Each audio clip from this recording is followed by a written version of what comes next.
Paris is the most exciting city in the world, and you never know what's going to happen next.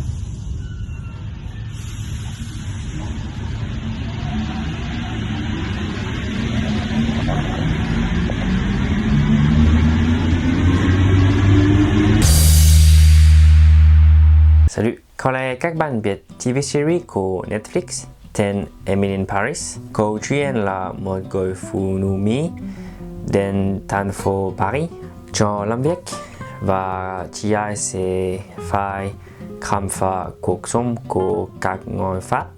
Rõ ràng là mình không thể nào. Nhưng nói chung TV series và phim không thật sự. Cho nên hôm nay mình sẽ nói về 5 suy nghĩ phổ biến của Pháp và các người Pháp. Mình phải bắt đầu với thủ đô của nước Pháp. Oui mais non. Of course, mọi người có thể tìm hiểu ở Paris như mọi nơi trong thế giới. Vấn đề là cuộc sống thật sự, cuộc sống hàng ngày ở Paris không giúp yêu trong phim. Giải thích đơn giản, đây là bởi vì Paris chỉ là một thành phố. Cuộc sống hàng ngày của người Paris là không phải là cái gì mình muốn chỉ cho các bạn. Một ít thật đáng buồn. Hành vi này thường xuyên xảy ra ở Paris và Pháp. Các bạn phải biết sự bạo lực thật thuộc về cuộc sống ở Pháp không phải luôn và mọi nơi thường xuyên xảy ra ở quận đặc biệt của những thành phố. Nhưng đây là một sự thật các bạn phải biết. Cuộc sống hàng ngày của người Paris là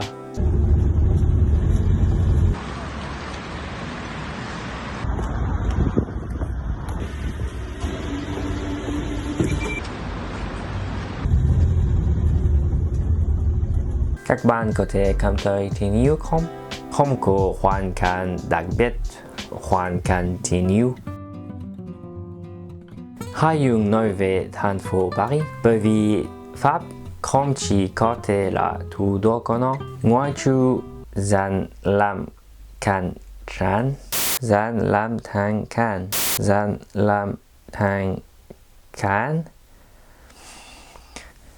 ngoại trừ danh lam thắng cảnh như la Tour Eiffel hoặc le Mont Saint-Michel, nước Pháp có rất nhiều phong cảnh đẹp.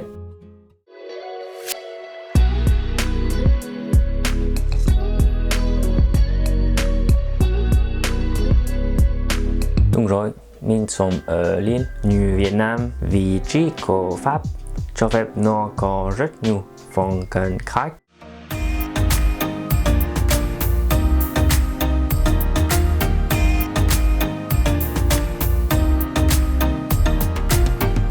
Tuyệt, phải không? Cho nên nếu một ngày các bạn có thể đi đến Pháp, mình khuyên các bạn không ở lại thành phố Paris và đi du lịch đến khu vực khác.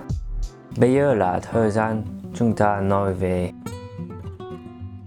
các bạn biết đó, tất cả người Pháp không phải như vậy.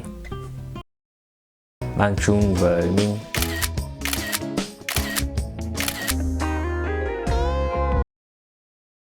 Cái quần áo cuộc sống hàng ngày của các người Pháp là điều này. Đúng rồi, quần áo thể thao. Hãy nói về la baguette và đúng rồi, chúng tôi thường xuyên ăn bánh mì. Không luôn phải là baguette. Đây là một phong thức khi ăn. Ví dụ là bà của mình luôn ăn bánh mì bên cạnh món ăn cho thế hệ trẻ hơn như mình. Nó phụ thuộc với bố mẹ mình sẽ ăn bánh mì. Khi đi ăn với các người bạn của mình, hiếm khi không. Đúng rồi, thức ăn ai thuộc về văn hóa ẩm thực của Pháp, nhưng chúng tôi không ăn nó mỗi ngày. Không phải là thức ăn duy nhất của các người Pháp. Cụ thể hơn, cho phô mai, mình biết rất nhiều người bạn của mình không thích ăn phô mai cho rõ. Disclaimer: uống nhiều rượu không tốt cho sức khỏe, hãy cẩn thận. Nó cũng phụ thuộc vào người và vị trí. Mỗi khu vực ở Pháp sẽ có nước rượu đặc biệt. Cho mình, ở hướng Bắc de la bia, nghĩa là chúng tôi sẽ thường xuyên uống bia hơn rượu. Không phải mỗi ngày và có người không uống rượu. Trước khi nói về chủ đề khác, mình muốn nói về món ăn các người Pháp thường xuyên ăn. Không phải là bœuf bourguignon, ratatouille hoặc blanquette de veau. Không, món ăn thật sự các người Pháp thường xuyên ăn là... Đúng rồi, mì Ý. Tại sao? Bởi vì nó rất đơn giản và nhanh để nấu. Mọi người Pháp như mình không phải là đầu bếp. なんだい、ムッシュキヒラ。まだ何か文句でも？